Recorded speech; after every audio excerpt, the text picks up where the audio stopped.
Hey Homeworthy, I'm Marianne De Ley. Welcome to my home in historic Oak Park, Illinois. Come on in.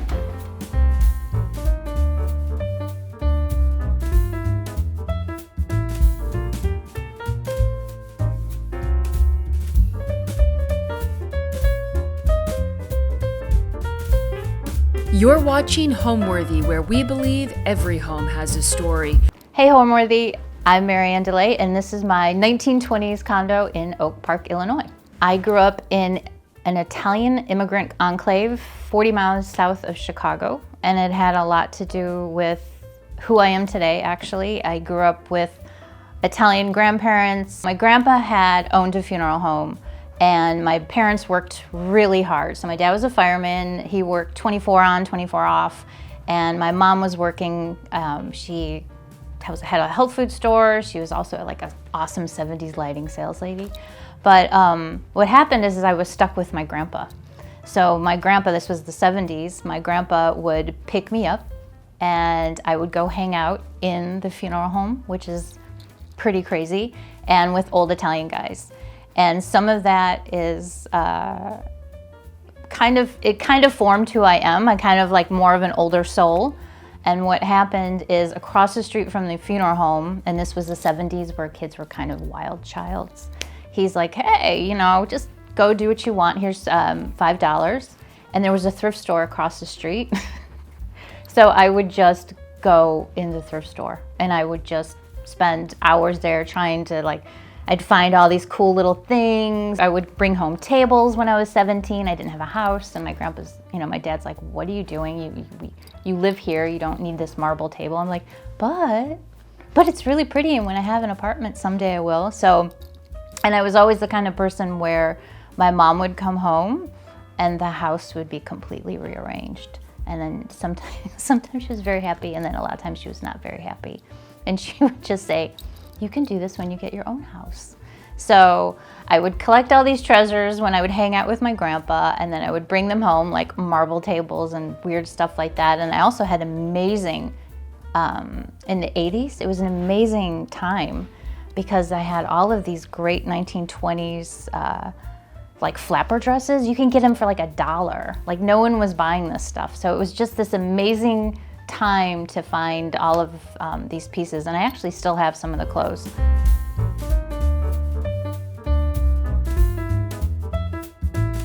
So we are in my living room, also my entry. So you walk in, we don't really have an entry, but you walked right into the living room. This is our sofa. My husband, we got it off an auction. So this is a really cool piece. This came from, I think, Pennsylvania. It's a Milo Bauman. It's a cantilever, so it floats. Because our space is so small, you can't really see the floating. So when you walk in, it's nice. You get a little bit of the floating detail. We have this monster mirror, which helps bounce off the light in a very dark place. I got this mirror. I drove 2 hours. It's American. It's Victorian.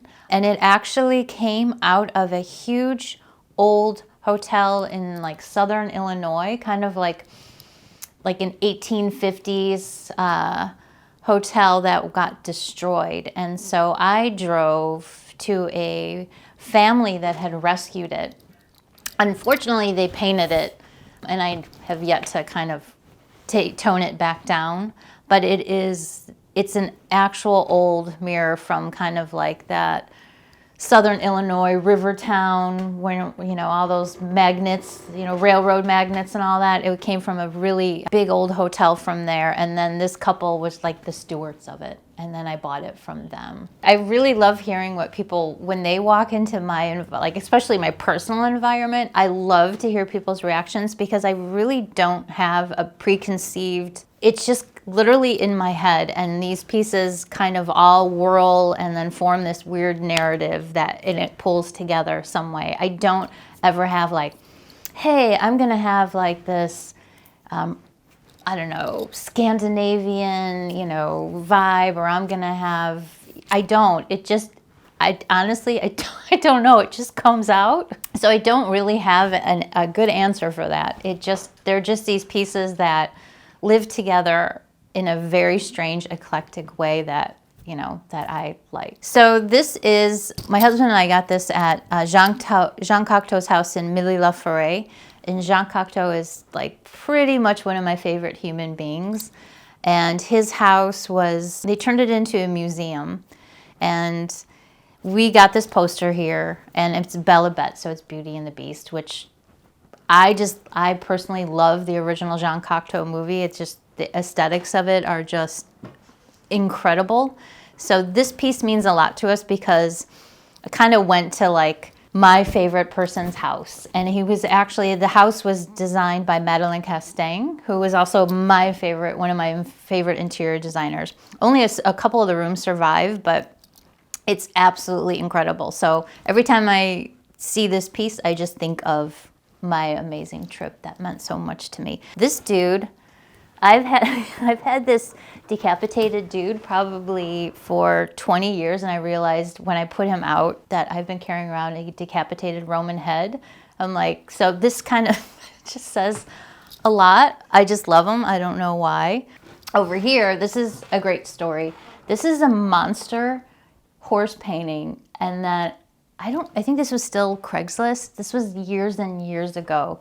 I answered an ad in Craigslist, and this man met me, and I think I had like a scion or something. And he's like, well, the painting's really big. And I was like, okay. So we met in this park, and he comes and it's strapped to his tiny little like Honda Civic. It's on his roof.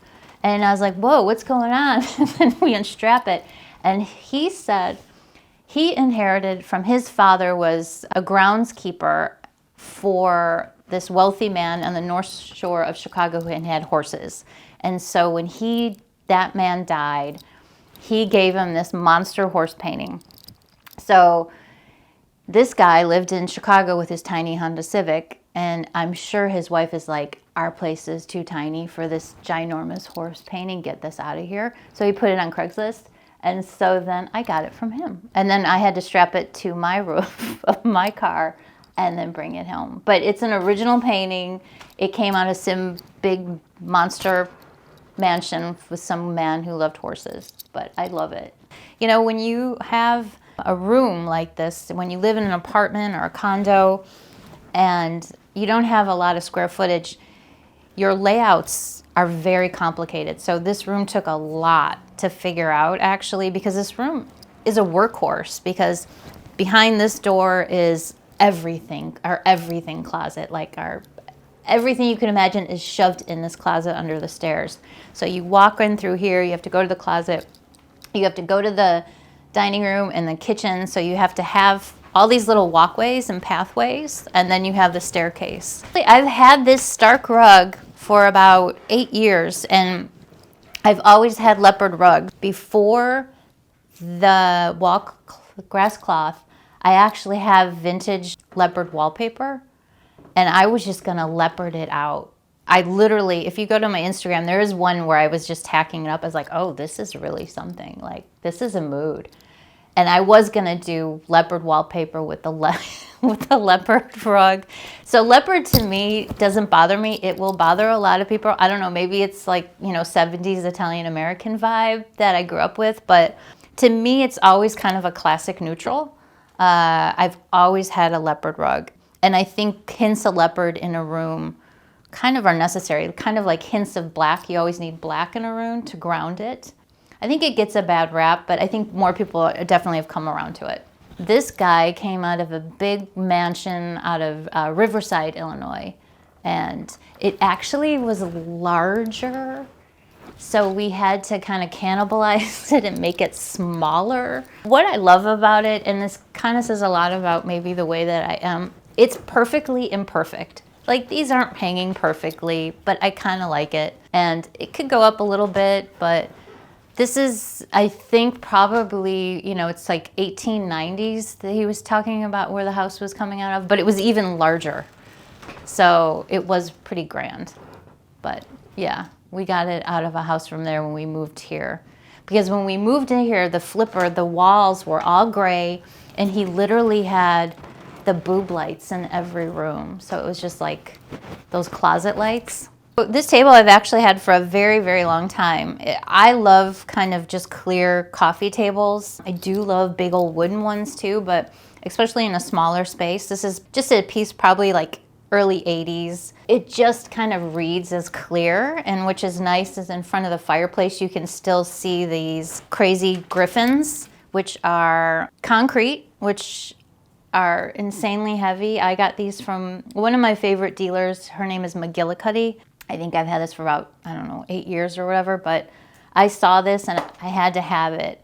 And oddly enough, I bought this way before I bought this, and it just fit. It just fit right in there, which is pretty perfect. And the fireplace is pretty amazing. It came from this cute old Polish couple. So if you're in Chicago, Chicago has a huge Polish community. So I think that they have one of the largest communities out of Warsaw. But anyway, so I pull up in this Polish neighborhood, and it was this cute little old couple. They didn't speak any English. I mean, this was in their garage. And so I grabbed that from them, and then I put this in here, which is a happy marriage. So this is the Contessa de Castiglione, and so I've had her for 20 years. She's a blown-up photograph, and what she literally, so she's from Paris, and she was Napoleon III's mistress, but what she did is she single-handedly invented the selfie.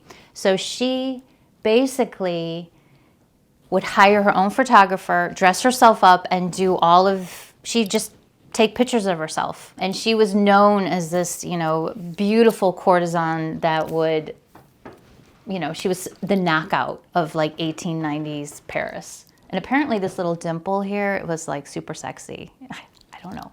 But I've had this for 20 years, and it's a photograph of a book that I got in Paris that one of my good girlfriends, she knew how much I loved her, and she was a graphic designer. So for my birthday, my husband gave her, snuck the book, and then she blew this up for me and put it on board. And I've had it for like 20 years. And what's funny now, she's famous. Like people now know her. And I was looking at stuff that you could put above your TV, the TV art. And she's on there, which is pretty amazing. So I've had her forever. She's been in every apartment. I've carried, like with the decapitated head, I've carried her to many places. And she's just a crazy wackadoo character. You should really read up on her because her life was pretty insane. But yeah, she was all about inventing herself. She would do all of these, like, she'd dress herself up as all these different characters and hire a photographer. And a lot of my adult life has been, it sounds sad, but going through dead people's things and buying them either, for the shop, for myself, for other people, bringing them into my home. And I know a lot of people believe that energies can stay on these items. I don't think so. And you know what? My grandpa, growing up in the funeral home, told me one thing when I was really little. He's like, and I'm like, I don't know, Grandpa, it's kind of creepy. And he's like, do you think that they want to hang out here? He's like, they want to go home. They want to like hang out, put their feet up on their own sofa and stuff. So I kind of feel like I just take my grandpa's words, like they're not in this vase. They're like, if they're somewhere, they're like at home. They want to hang out at home. This is my baby. It's actually missing a panel, but this is a true Fornasetti screen. It has some damage. I have another panel upstairs, and the beauty of this is, part of my treasure hunting. I went in Chicago, there's a North Shore, and it has like where all the wealthy people live. It's just mansions on the lake. It's just beautiful. And so every year they have this amazing church sale that all designers go to. I mean, it's for like 3 days, and it starts at, literally you can get in at 6 a.m. and people wait outside. It's nuts. Everyone goes. Rich people, poor people, everyone wants to go to the sale. Anyways, I never go to sales early. I always am like the person that I don't want to wait in line. I don't care. It doesn't bother me. There'll always be more stuff. So at the end of the last day of the sale, I go. They close at 3. I went at like 2:30. I was like, oh, I forgot. I'm going to the sale. This screen was behind the checkout counter. So during the whole sale, people were checking out, like, here, paying for my chair, da-da-da.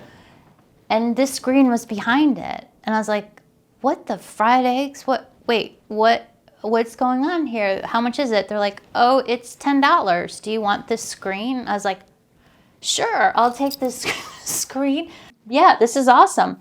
But I still can't believe, talking about treasure hunting, that this screen, which is like $18,000, it's a true Fornasetti screen, who I love Fornasetti, like, was behind all those people. People were checking out and giving money and paying for everything for 3 days, and no one bought it, which I think is amazing. And that was like probably 10 years ago too. And I think that almost goes into like what we were talking about earlier, how people just weren't buying certain kinds of things. They were looking for like true mid-century pieces, true modern pieces, true this. Like they were just like, oh, I don't know what this is. I don't think a lot of people knew. Like, I'm sure if an antique dealer knew that, you know, back then, and would have gobbled it up, but which is interesting because the antique dealers go to this thing. And I asked the lady, like, was this out behind you the whole time? She's like, yeah, no one wants it. I don't know what the deal is. You can just have it for $10. And I was like, what? This I got at Randolph Market with my friend Kyla. And she reminds me actually a lot of Jean Cocteau's, some of his boyfriend's pieces, Jean Marais. But anyways, he did this sculpture. And it's this woman. I don't know, she's got to be from the 50s. But I just got it at the Randolph Street Market, and I just thought it was the most amazing thing ever. Like, I think I've had her for 6 years too. But you're right, I do have a lot of people staring at you. My mom always like, I feel kind of creeped out. There's a lot of people looking at me in this house. But I love her profile. She's just kind of like this, you know, I don't know. There's just something really beautiful about her. And then these are my grandparents, which that's my grandpa Giuseppe and Josephine. My grandpa Giuseppe's a pretty amazing guy. He came here, I think he was 5, from Sicily. He didn't have an education, didn't do anything, just like most immigrants. But then he became the head brewmaster for El Capone. So he created all these amazing ways to brew liquor.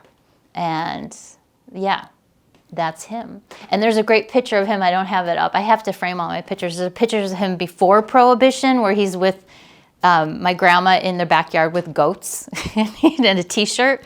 And then there's a picture of him after Prohibition. I mean, he's got like his car. And he's like, woo!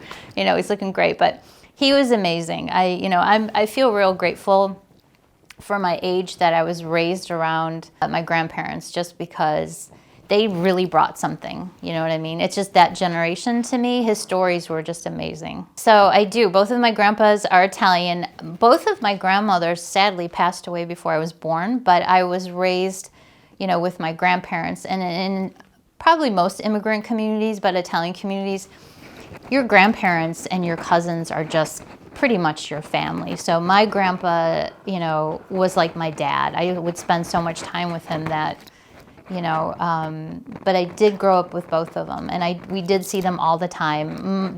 My grandpa Joe taught me how to play piano, and you know, so yeah, I miss them a lot. But I'm really grateful that we got to hang with that generation, because, I mean, he had just crazy stories. Like, the first time he saw a car in Sicily, he thought it was the devil, like going down the hill, because there were no cars. And so here's this, he's on the top of the mountain, and there's this old car, think of the 1920s cars with the eyes and the grill, and it's going, and he started running because he thought it was the devil chasing after him. So now we're gonna go into the dining room. There are a pair of antique curtains here. These are actually out of an old mansion in Detroit, which is pretty amazing. They're really thin panels, but they do what they need to do to make this archway and create this view when you enter in here, which is our dining and our library. The living room kind of represents it reminds me a lot of how I was raised. So I grew up in the ultimate, I was telling him, I grew up in the ultimate 70s house. My dad built the house. We had the, spiral staircase, the triangle fireplace, the roofs, and we had all these cool wall murals. So like when I have something like this wall glass mural above my thing, it kind of reminds me of home. So this room, in a weird way, doesn't look anything like my home that I grew up, but there's more pieces in it that remind me of it. I think this room is a little more colorful and dramatic, and there's a lot going on. And in there, this is our the dining room, and it's our library. And we've always lived in apartments, so we've always had our libraries in our dining room. We have tons and tons of books. We had to get rid of a lot, and there's more in storage. So I think each room kind of, I don't know if I have a favorite. That's a good question, because I think each room has its own vibe. And then when you go up to the bedroom, I tried to create more of a sense of calm, which some people would laugh at it, they're like, oh, okay, lady.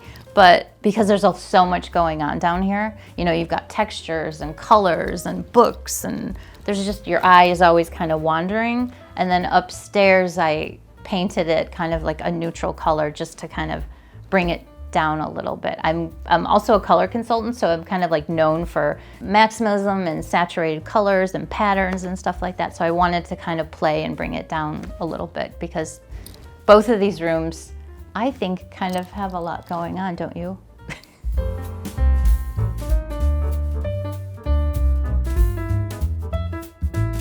So now we're in the dining room, and the archway separates the living room from the dining room. Our dining rooms have always had our books in our library, and we've had to scale back because usually we have a lot more books. My father-in-law was a French professor, so when he passed away, we inherited a lot of his books. And I have books, my husband has books, we both love to read. So our dining room has always been a place where we kind of sit down and we read, we eat. And just because when you have a small space, usually you have to have a library in your dining room. It's, but I actually like the vibe that it is. It's just the two of us. And then when we have company, we have folding chairs that come out. And then if you notice, in our house, we'll always have little stools for the dogs because they're tiny. And that's what that is. Most of these books, they're all in, from my father-in-law and from us. So that you'll see a lot of French books, a lot of my classic books. We like a lot of books, just reading a bunch of different things. I don't know, I've just kind of interplayed just some interesting things that I love coral. I don't know, I'm a Pisces, I don't know. And so this room is always just kind of, I don't know, it's like a room of curiosity. But this actually is one of my very, very favorite things. So this is a chandelier that I grew up with in my home. So this was like the 70s home that I'm always talking about.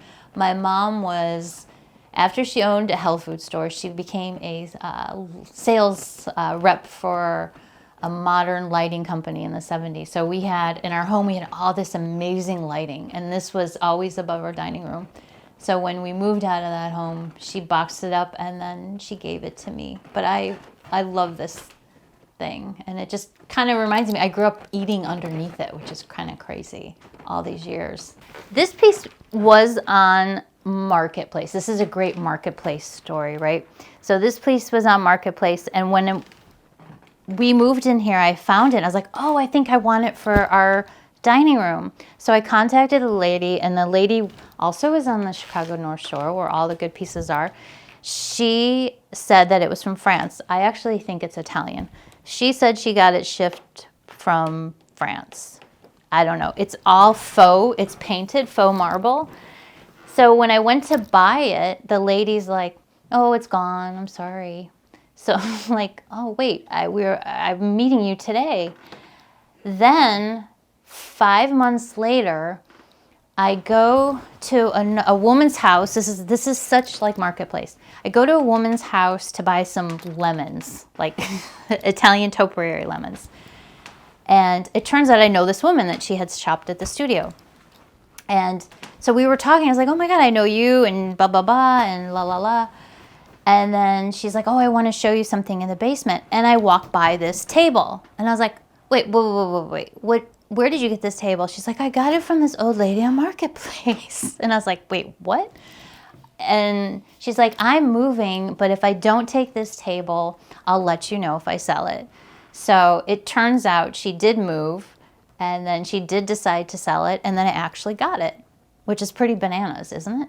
And so what's interesting with light and color as well, The flipper did all our floors, these dark walnut, which is really nice, but it did bring the floor down a lot. And so this table, I just put like a everyday white rug on it, and it really made it all pop out. These chairs I got from a woman. I was actually going to put these in my bedroom to hide our AC units that were here because they're nice. They hide the back. But I ended up getting them from this woman who, she said that she loves to change out her dining room all the time.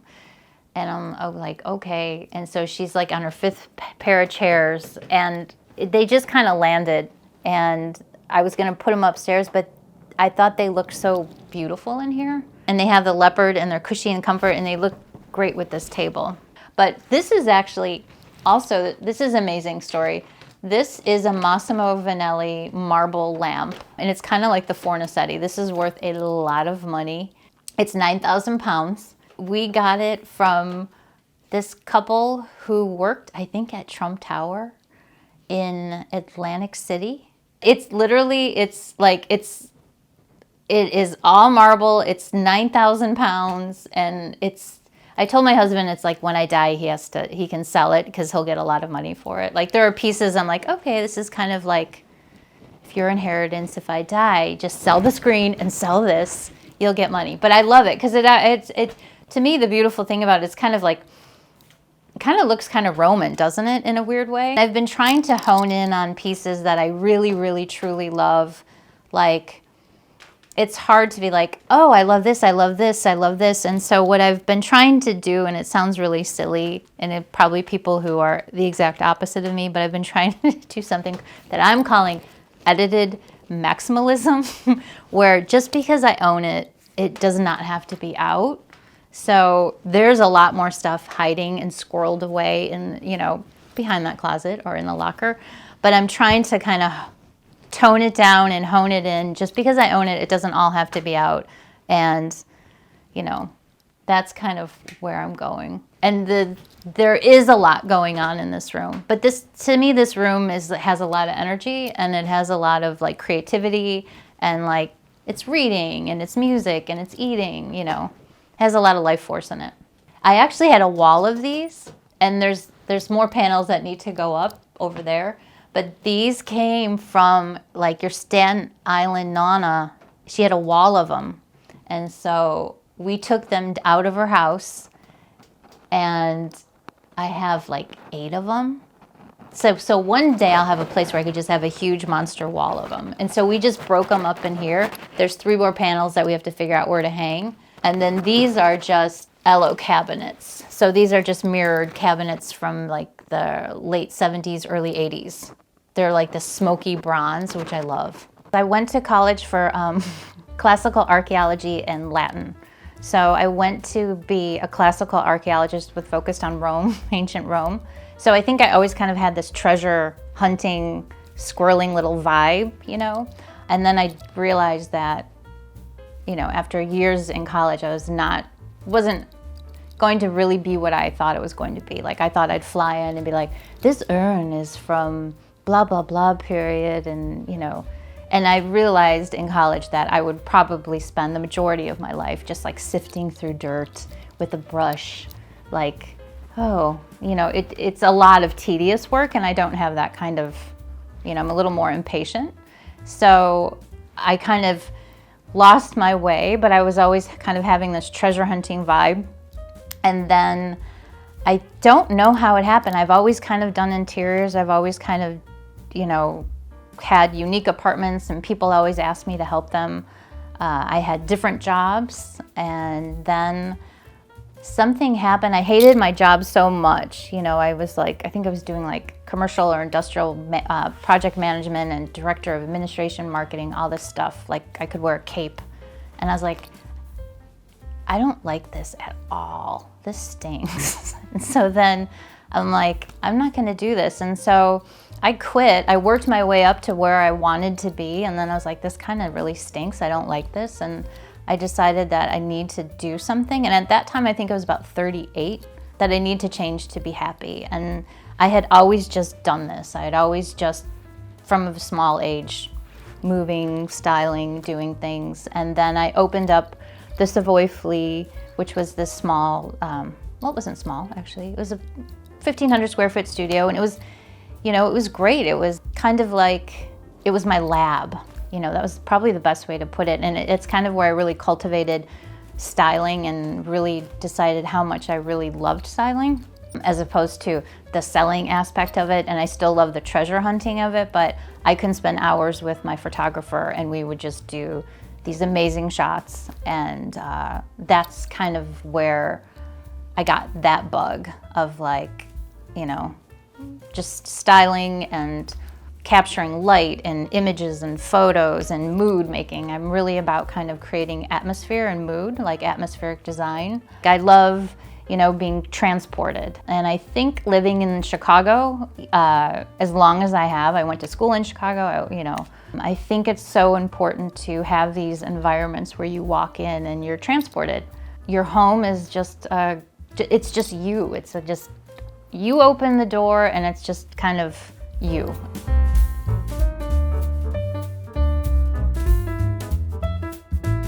This is the flipper kitchen. So we decided to kind of keep everything white, eventually maybe take out the floors, but my husband wanted, kind of a calm, basic white kitchen after, when you walk in, it's a little crazy. So I agreed to that, which is cool. And so we kind of just basically kept everything from the flipper, and that's fine. And so you'll just see tidbits of my personality, our personalities in here. And it's very functional. So I actually was thinking, I'm a stylist and I should style this kitchen. And I was telling him earlier, like, I should probably remove the ugly basket or all this stuff. But I was like, you know what? I kind of want to pay homage to people like us who have small kitchens and are functional. Like, we don't have big kitchens. And so this is kind of just this is how my kitchen looks like every day when there's not dishes. So there's just all these little pieces and that make it functional. And I learned a lot of my little tidbits, like all these weird little things from our tiny kitchen in Paris was actually this size, which is pretty crazy. This kitchen is 8 by 9, very limited on space. So there's all these little weird tips and tricks that we do to kind of maximize it. This is not for fashion. These are all things that we all use in our kitchen.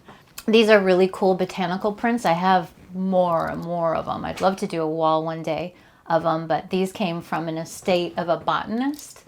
And so I wanted to do wallpaper, but because I'm trying to find the happy marriage medium and not wallpaper and keep it kind of semi-serene, I thought that these would kind of mimic kind of a wallpaper vibe. Because I don't think design should be so stuffy, and you'll find a lot of weird, crazy things in my house. This is my new favorite thing, my toile with the aliens on it, which is crazy. It's called Alien Abduction Toile. So if you look closely, there's like a little alien and the spaceship's taking them up. So kitchens are kind of fun places where you could do whatever you want. And then this is Jean-Luc Godard, who I love, who's also like Jean Cocteau. He's my other favorite guy. So you see like fancy French toile and stuff like that. And I see it and it makes me laugh. So it's mainly because of it. It just cracks me up. And because I am a kid of the 70s and it was all like UFOs and stuff like that. So this little stuff I thought was so cool because if you look closer, you're like, wait, what's going on in this toile? So normally, it would be like flowers and people, but it's just little aliens abducting people, which I just think is funny. Someday, if we decide to stay or do it, we might revamp the kitchen and do it, but I don't know, it's an 8 by 9 kitchen. So it's completely functional with just all these weird little tidbits that I've added to just that make me kind of smile and happy about it. Well, when I started out, it was a lot different. When I started, doing antiques and stuff, the world was a lot different and there weren't a lot of me's. It was when I started out 10 years ago, it was 12 years ago, it was mid-century modern. So I could find a lot of things easily because no one really wanted them, which sounds terrible. But they were more into, like more mid-century modern Danish Scandinavian vibe. So it was a lot easier for me to find a lot of things. We did have a condo in Paris for 20 years. And so a lot of the smaller treasures and stuff have come from there. And I used to source from there for clients and stuff like that, but a lot of our stuff is from there. But I think that kind of having, a place in Paris, it was tiny, so we didn't really vamp that out a lot. Our place was literally probably as big as this room. It was maybe 300 square feet, and it was very humble. I think this business, interior design and vintage dealers, and the Instagram world of like instant, like thrifting and Facebook Marketplace, I think it's a slippery slope, and I rode the slope of, finding all these things, and then how some of these things can actually take over your life, because you're always buying things and thinking where to place this, and you're kind of being dictated by these things. I have kind of what we were talking about, I've come to like, hey, I'm kind of good with these things. I don't need to keep constantly changing and buying more things for myself. I only buy things for clients now, which is nice, which is really nice.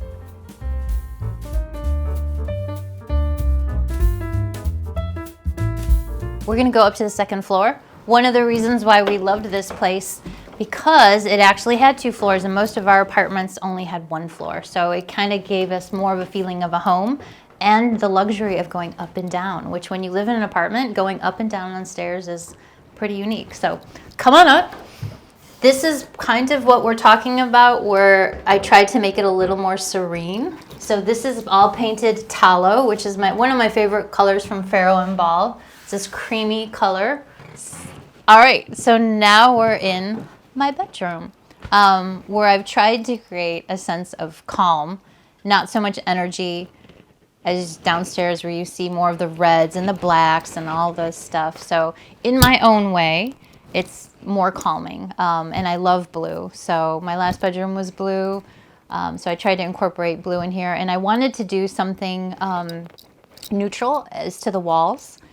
So this is Farrow and Ball New White, and I wanted to do a neutral because if I did want to do another color, because I do love textiles and I do love color, I can always change my textiles out, because previously this room before white was chocolate brown. So I painted, when I moved in here, it was chocolate brown with red, which was pretty more dramatic, like crazy drama. So I decided to fall on a nice neutral color, and then at any time I can change out all of my textiles. But right now it's blue, and I love blue, so I'm really happy with it. My bedroom, it's actually the largest room in the house. It's actually my bedroom, my office, and my closet. So there's a lot going on in here. So a lot of my office is in here. And then I took the door off here, and then there's more office stuff in here, and then more books. So my design books. And then part of my edited maximalism thing, just to keep my husband's brain okay, I created this little altar, which is like all my little favorite tchotchke things, that I draw from and creativity from, all of my favorite things, so they're not all out. This is actually going to get painted blue, but this was the leopard wallpaper I was telling you about, and this is amazing. These antlers, I have 2 of these, but I couldn't fit them in here, which is sad. These are antler shelves, and they came from the same estate as the Venetian headboard. So it's just a really cool, unique. That's why I want to paint it blue, so you could really see the antler. But yeah, there is more leopard. I'm sorry. You'll have to come back when it's blue, and then I have shell stuff to hang up. And this is Jean Cocteau. So I have a lot of things in my home. I kind of have meaning to me, and I draw upon. So a lot of them are kind of like, I don't know what would be the weird word for it, but that's Jean Cocteau. And I draw endless sorts of inspiration from, and they're both taken by Man Ray. This is me and my husband when we were dating. We're really young in the 90s. And then there's a little De Royale beetle from Paris. There's just all these little things that I love, and me trying not to put them everywhere in the house. I'm trying to condense them and put them out. So it's kind of like an altar. Maybe that's the best way to put it, huh? So this is the other side of the bedroom, and this is actually behind the blue velvet. It's my closet. So it's hiding every shoes and everything. I had an amazing bolt of Italian blue velvet, and then I just decided to go wild with it. And it solved a problem. I needed a big closet because in these little homes, you have tiny little closets. Hence, there's like a little altar and a work thing because that's a really tiny closet. So I decided to make a closet behind here and hang some velvet. This is actually a very old Italian piece. It was a wedding gift, and it's probably it's actually Dutch, I apologize. It's probably, I think it's 17th century, which is crazy. And so there's more clothes in here as well. As you can tell, I like textiles a lot, and fabric, and curtains and drapes, and I use them a lot in, my design work with clients a lot. I think color and pattern and texture and layer are super important, and you can do it with, you don't have to do a lot of color. As long as you have color, texture, pattern, and layer, it could all be the same color. It could be white, it could be neutral, it could be brown, it could be, you don't have to be vibrant and red and saturated and all that. But if you have those elements, I think a room will come alive. And I think those are the things, like all these little textures are the things that are going to make a room come alive and like speak instead of become flat, and look like anybody else's room. So this is an interesting piece. This came out of Amazing Estate. This is Moroccan, or I think she told me she got it on Iran, but it was another North Shore Chicago estate, and they had a ballroom upstairs, which was amazing. She took me through this huge mansion. It was right on the lake, and they had a big ballroom upstairs, and I bought a lot of pieces from her. Her mother had traveled the world, and this was one of the pieces that I got, and I love it. It's probably from the 20s, I think she was telling me that it is. I don't know. It's a vibe, right? That's a total vibe. And this chaise lounge I got covered in blue velvet. This was before all the other blue. As you could tell, I like blue. So this I got at an auction, and then I just recovered it in velvet. Same with these dudes I love a lot. I don't know what it was. I got it at an auction as well, and I just threw a plant in it. I don't know if it was a table or whatever, but I love the shape and the color of these guys. Odalisque. So she's a famous French painting. She's not original. She's a print, but I've always loved her because I just love her color palette actually a lot. I always draw from it. She's got these beautiful, saffron and blue and yellow and ivory and brown.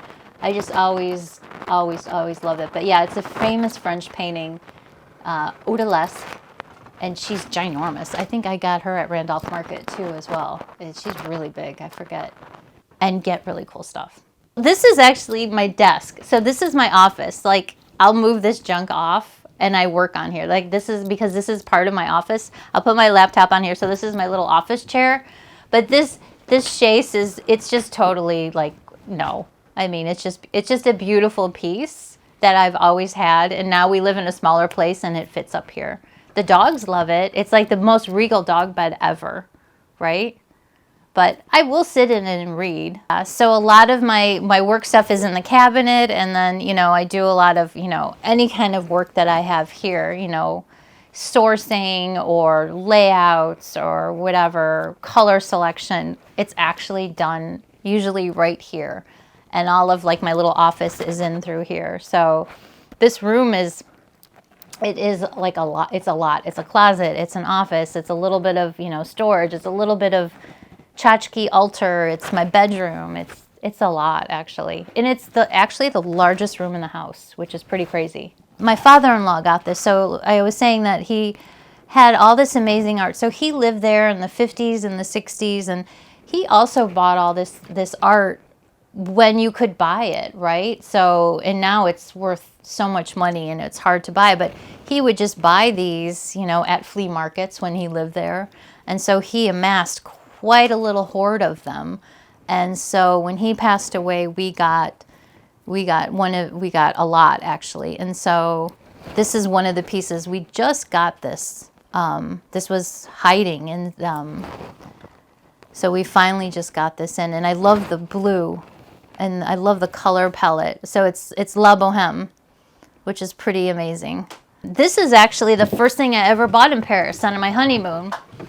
I bought these with my husband. This is when I went to the big flea market like we were talking about, because you have to go when you go to Paris to the big flea market. These crazy nudie cuties. But they're these nudes. Now, don't laugh, because this one's cracked, and there's a reason why it's cracked, and I kind of don't want to change it, and I'll tell you the story. But these ladies they're artist models, and they're really crazy looking, aren't they? Do you see them? But this is the first thing I ever bought in Paris in 1999, in my honeymoon, at the flea market. The stupid story of why this is cracked and I can't change it, because it kind of reminds me of, this is like the plague. So this is COVID. So these were in my last apartment, and we lived in the middle floor.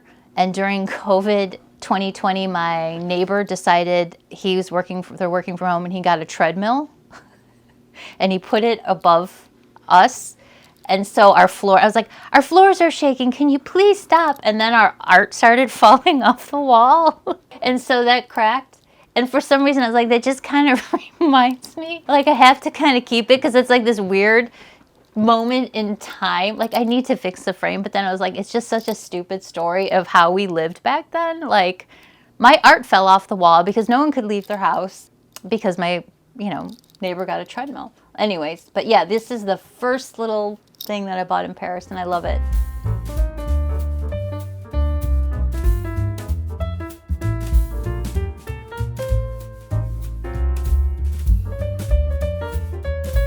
I think home is really, like I said before, I think it sounds cheesy, but I really think it's just kind of like, it is such a personal, it's your own sanctuary. It's kind of a poem to yourself, and I think if you really follow what you love, you buy things that you love, and you kind of turn off all of the chaos, around you through social media and the outside, and kind of, buy things that you love, and you open that door and you're like, wow, this is me. I know that my home won't appeal to everybody. I know that my home is pretty unique, and that's okay.